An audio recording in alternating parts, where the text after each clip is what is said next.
Well, hello there, Internet. Raven Witchwood reporting for another episode of CineTech Rewind. Honestly, today's topic might make you question reality, or at least the reality of Hollywood budgets. Have you ever watched a blockbuster film and thought, wow, did that CGI team create this on last year's iPhone? Because same.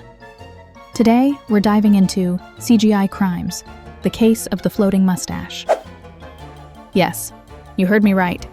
Floating mustache. And no, it's not some quirky indie film plot. It's an actual problem that plagued a big budget movie.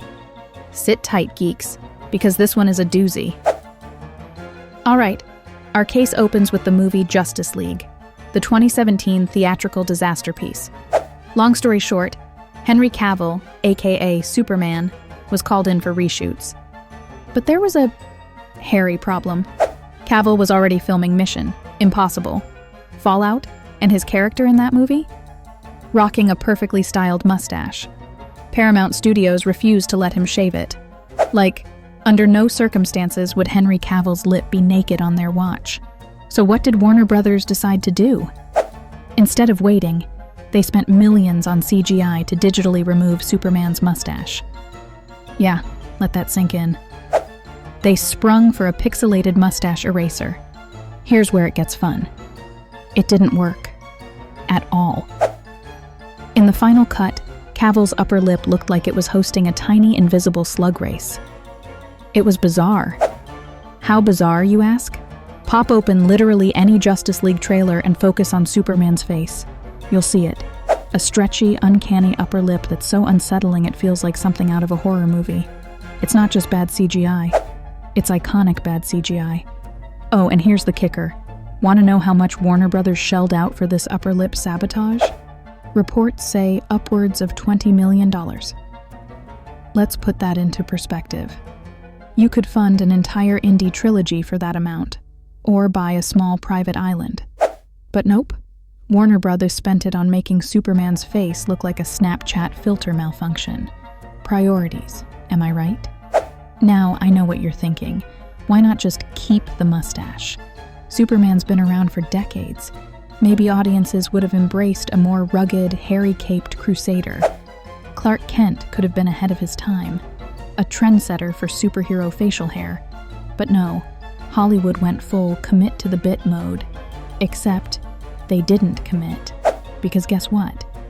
Pun intended, mustache or not, most of the audience was too distracted to notice plot holes bigger than the Grand Canyon.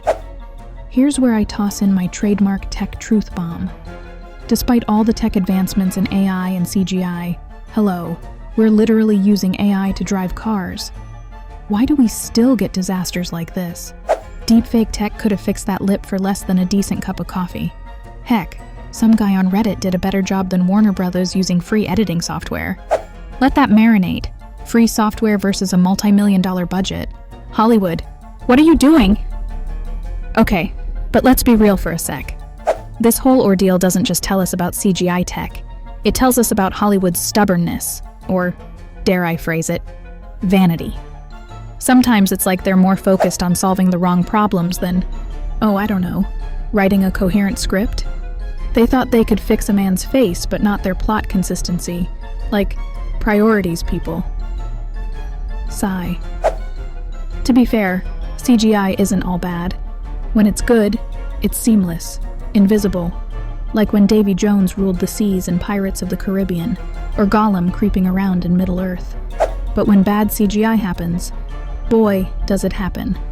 Justice League became more infamous for Cavill's weird lip than anything the characters actually did. The irony, huh? So here's my final thesis. CGI should enhance storytelling, not distract from it. When done rushed or wrong, it turns campy unintentionally. And don't get me started on how fans on YouTube are making better fixes faster because, dear Hollywood, the people are flexing on you hard, and we are all enjoying the show. That's your geeky crime recap for today, folks. If you're rewatching Justice League after this, you're welcome for ruining any chance of unseeing it. That's another CineTech Rewind for the books. I'm Raven Witchwood, roasting geek culture one digital disaster at a time. See you next time.